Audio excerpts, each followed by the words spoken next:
Profe, Sí.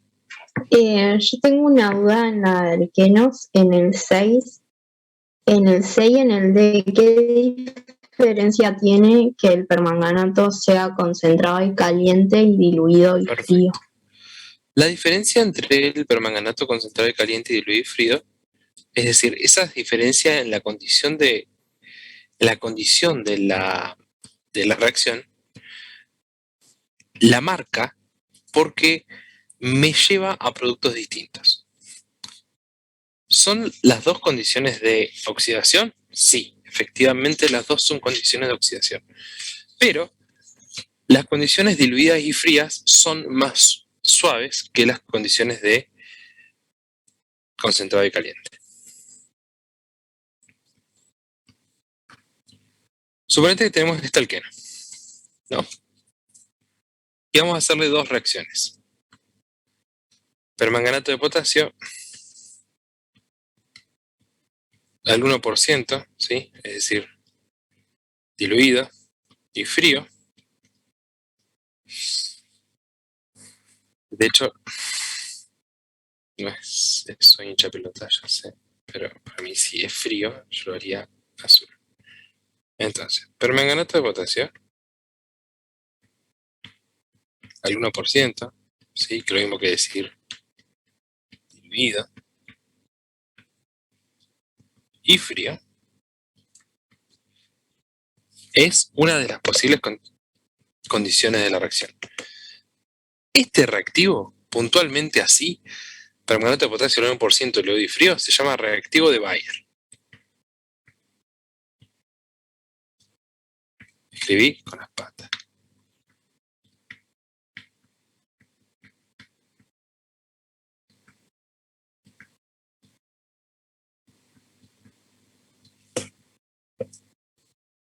Y la otra condición es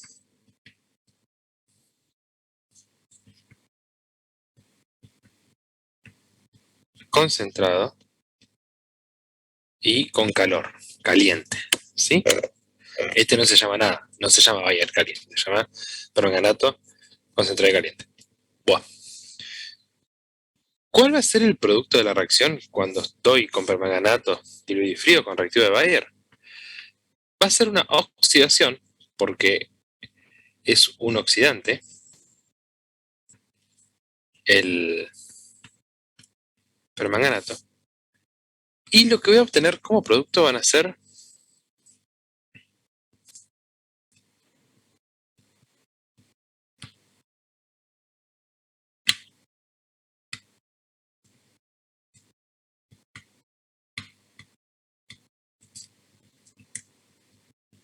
dioles, es decir, alcoholes vecinales.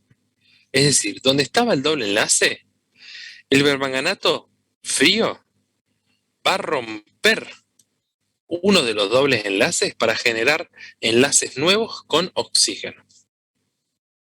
Va a romper uno de los enlaces, ¿sí? De los dos enlaces va a romper uno. ¿Y qué va a pasar? Que en los carbonos que estaban formando el doble enlace ahora hay OHs, hay alcoholes y son vecinos, son dioles vecinales. Vecinales. Ahora, las condiciones más severas de oxidación. Recuerden que oxidar significa aumentar la cantidad de oxígeno que tiene mi molécula, por lo menos en orgánica. Obviamente, sí, en todos lados. Lo más que en orgánica es más visual.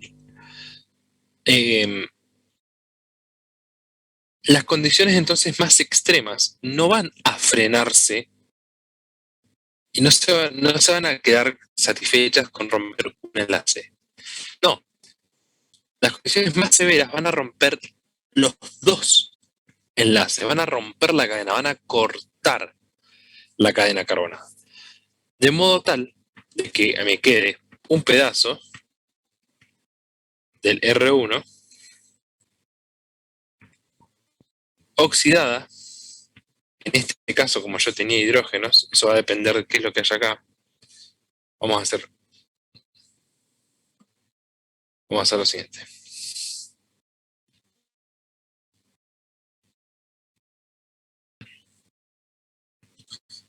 Imagínense que acá yo tenía R3. Entonces, este no sería hidrógeno, sino que sería R3, ¿sí? Ese se sigue manteniendo lo del diol vecinal. Fíjense que, y acá les puse, básicamente les pongo así a propósito para que vean que depende de qué es lo que tiene cada carbono. Fíjense, el carbono que está unido al R1 está unido solo a hidrógeno, lo que no es el doble enlace. Entonces, lo que está unido solo a hidrógeno se va a poder oxidar hasta ácido. ¿Sí? ¿Por qué?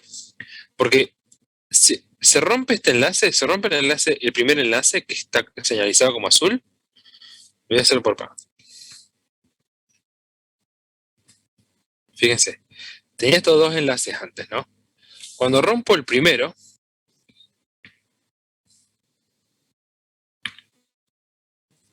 básicamente tiene estos tres enlaces, si se quiere. Tiene esos dos enlaces con el otro carbono y tiene un enlace con hidrógeno, ¿sí? Cuando rompo el primero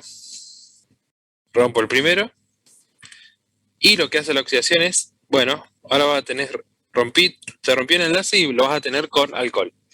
Perfecto. Después rompe otro más y dice, bueno, ¿sabes qué? Lo vas a tener con alcohol también. Y cuando hay un hidrógeno, rompe otro más. Y básicamente lo que ocurre es, al romper ese enlace, es que vuela ese hidrogenito de ahí y los electrones que estaban ahí formando el enlace vienen para acá para formar el ácido. ¿Por qué? Porque tiene la posibilidad de formar ácido gracias a que está unido a un hidrógeno. En cambio, si nos fijamos lo que le pasa al otro carbono, que sería este de acá, este carbono está unido a dos cosas, a R3 y a R2. Entonces va a venir el hijo de mil del permanganato y le va a romper el primer enlace y le va a decir, ¿sabes qué? ¡Pum! Alcohol. Y le va a romper el segundo enlace y le va a decir, bueno, como hicimos con el H allá, ese enlace que rompimos con el alcohol, esos electrones te quedan ahí al pedo, venía acá y formaba un doble enlace. Bueno, elimina ese oxígeno, ese hidrógeno, perdón, y forma el doble enlace. Y no tiene más enlaces, o sea, este no puede llegar hasta ácido porque no tiene más enlaces. Este tenía 3, 1, 2, 3. Este tiene solo 2 enlaces. ¿Por qué? Porque el otro ya los tiene ocupados con carbono. Es decir, que los enlaces que yo tengo ocupados con carbono siguen siendo carbono. R3, R2.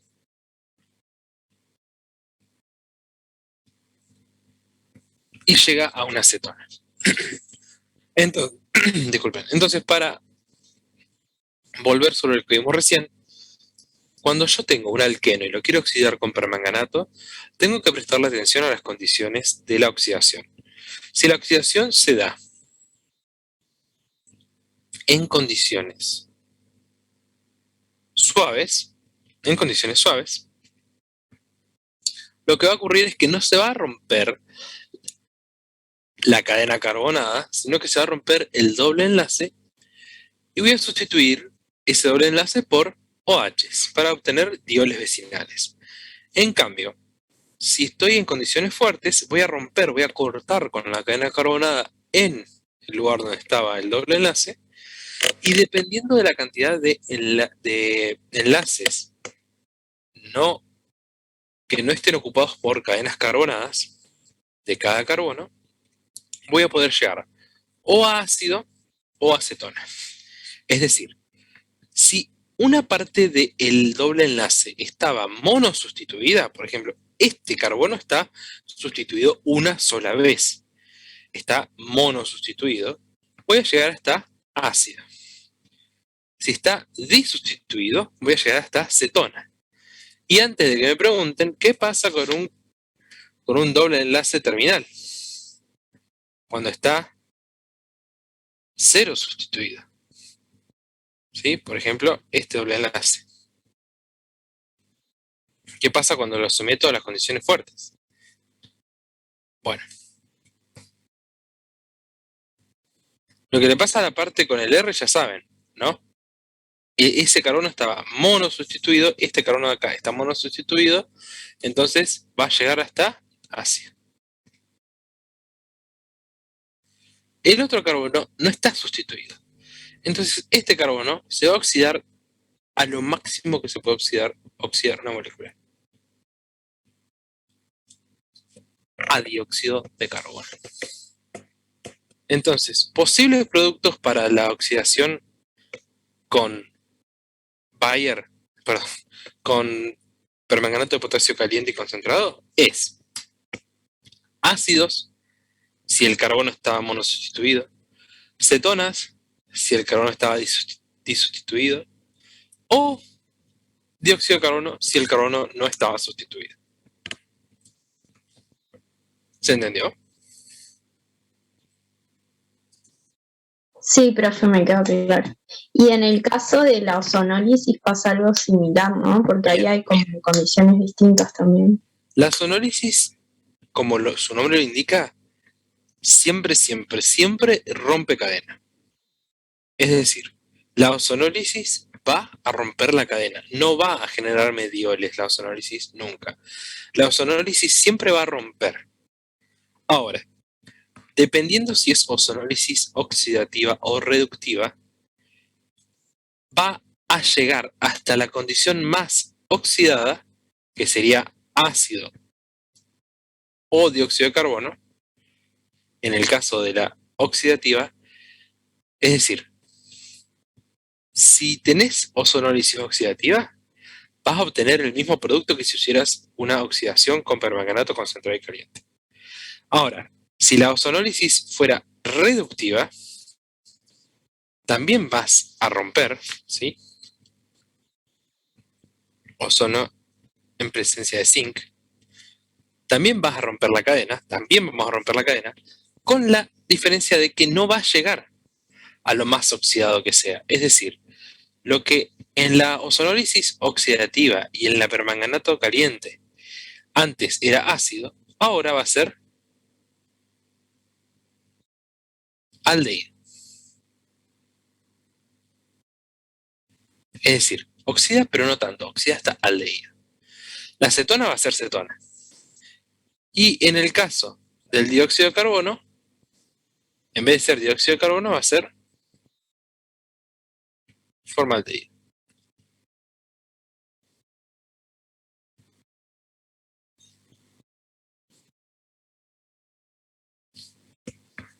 Es decir, la única diferencia entre la ozonólisis oxidativa y la reductiva es que los productos que antes eran ácidos, ahora van a ser aldehídos.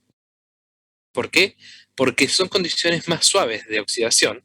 Si bien rompen la cadena, el zinc retarda o inhibe que la oxidación se desencadene hasta la forma más oxidada, que es ácidos.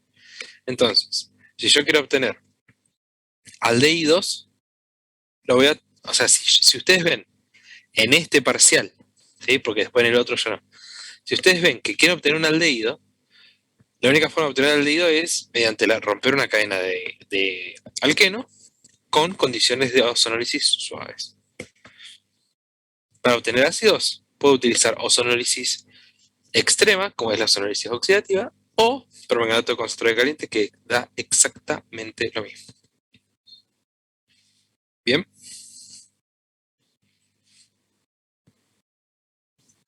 Sí, profe, gracias.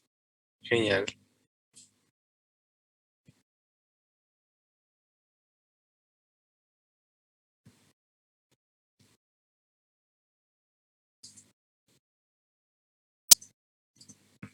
Bueno, ¿algo más?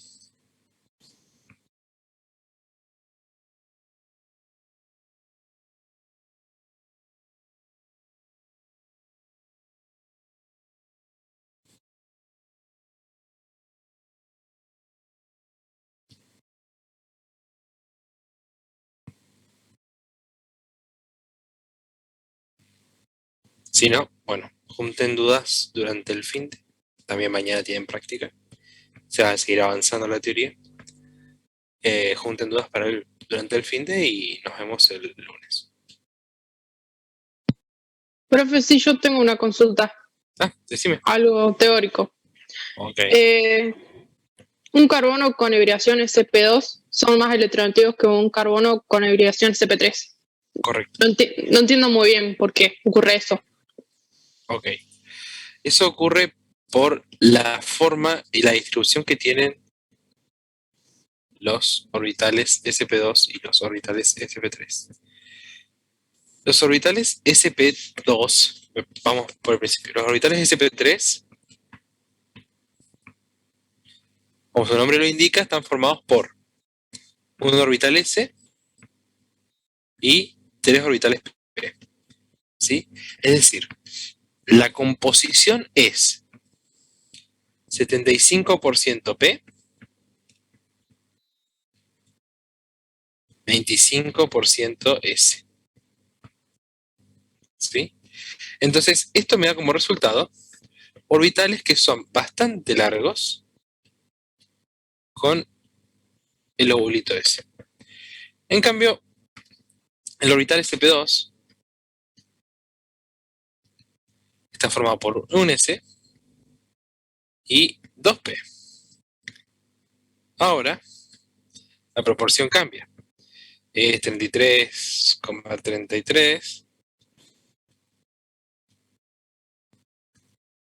versus 66,667. Ahora, estos orbitales son un poco más chatos. No son tan alargados como los anteriores. Son como más ahuevaditos. Y ni hablemos de los orbitales sp, que se forman como un orbital s y un orbital p, en el que acá tengo 50% s y 50% p. Entonces, ¿qué me queda? Básicamente me queda como un huevito. ¿Sí? ¿Qué pasa? Que estos son los orbitales, perfecto. Pero, ¿cuál es la molécula? Y la molécula es un carbono. El carbono es el que tiene esta hibridación. En el caso de hibridación sp3, bueno, estas cosas están orientadas de esta forma. ¿Sí?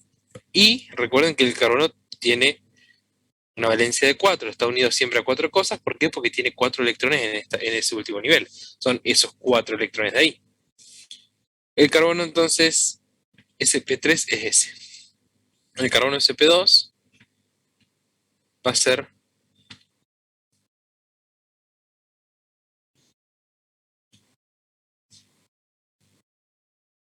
ese, que tiene obviamente atravesado un P puro. Bueno, me queda un poco largo.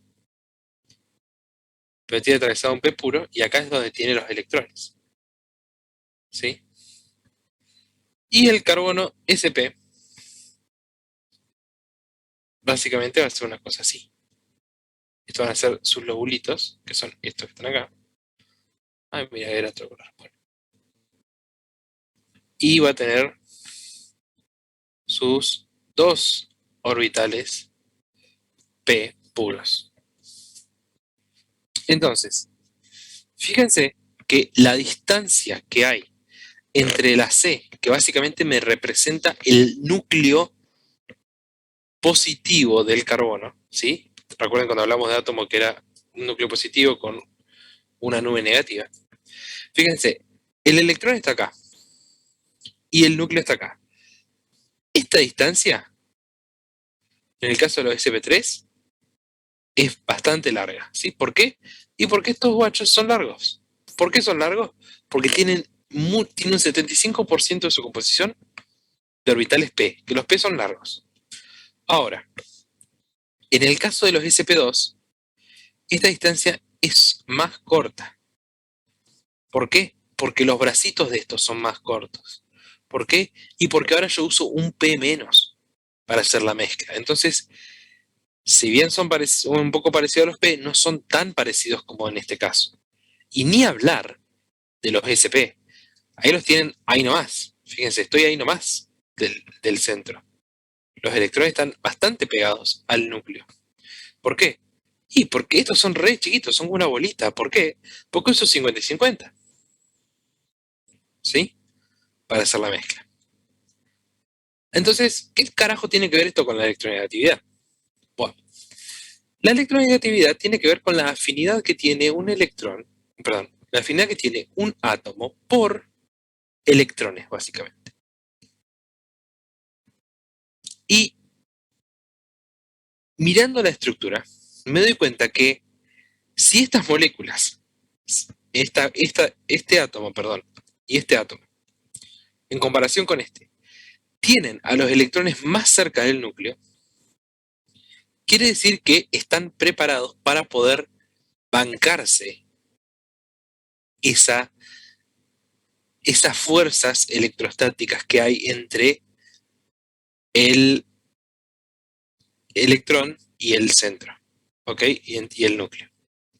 Es decir, estos átomos, los sp2 y los sp mucho más, están acostumbrados a tener electrones cerca. ¿Por qué? Porque sus bracitos son cortos. Entonces, como están acostumbrados a tener electrones cerca, van a querer siempre tironear de los electrones porque están más cerca de ellos, tienen más afinidad por los electrones, les gustan más. Piénsenlo como quieran. Cuestión de que, como tienen un bracito más corto, van a tener siempre a los electrones más cerca. Entonces, cuando yo tenga a un átomo unido a esto, por ejemplo, que este sea un sp3, fíjense, ¿de qué núcleo va a estar más cerca el enlace que va a ser esa cosa de ahí? Ese enlace va a estar más cerca del núcleo sp2 o del núcleo sp3. Del núcleo sp2. Por lo tanto, los electrones van a estar más cerca de este carbono que de este. Por lo tanto, los electrones va a haber una densidad de carga hacia acá, va a haber un momento dipolar, va a haber mayor electronegatividad de este con respecto a aquel. Y ni hablar cuando estamos hablando de este. Es decir, para hacer un cierre de esto, fíjense que a medida que aumenta la proporción de S en la mezcla para hacer los orbitales híbridos, disminuye este tamaño del óvulo y aumenta la electronegatividad del átomo. Esto es lo que se llama carácter S. Es decir, a mayor carácter S, ¿qué quiere decir?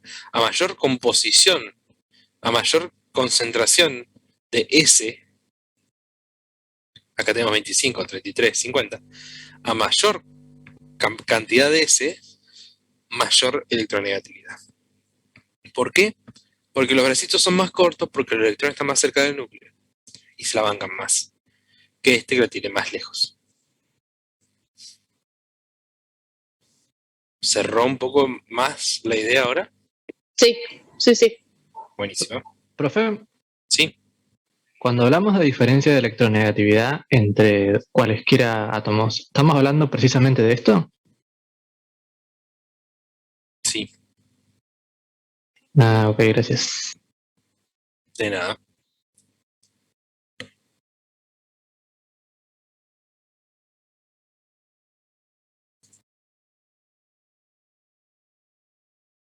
Bueno. ¿Estamos?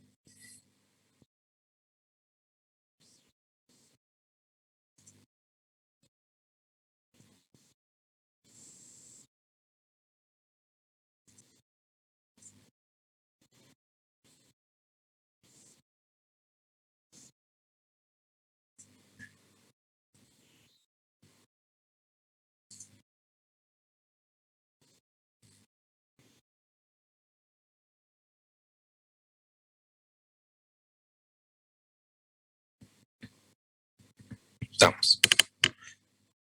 Nos vemos el lunes, entonces. ¿Ok? Nos vemos, profe. Gracias, profe. Cuídese.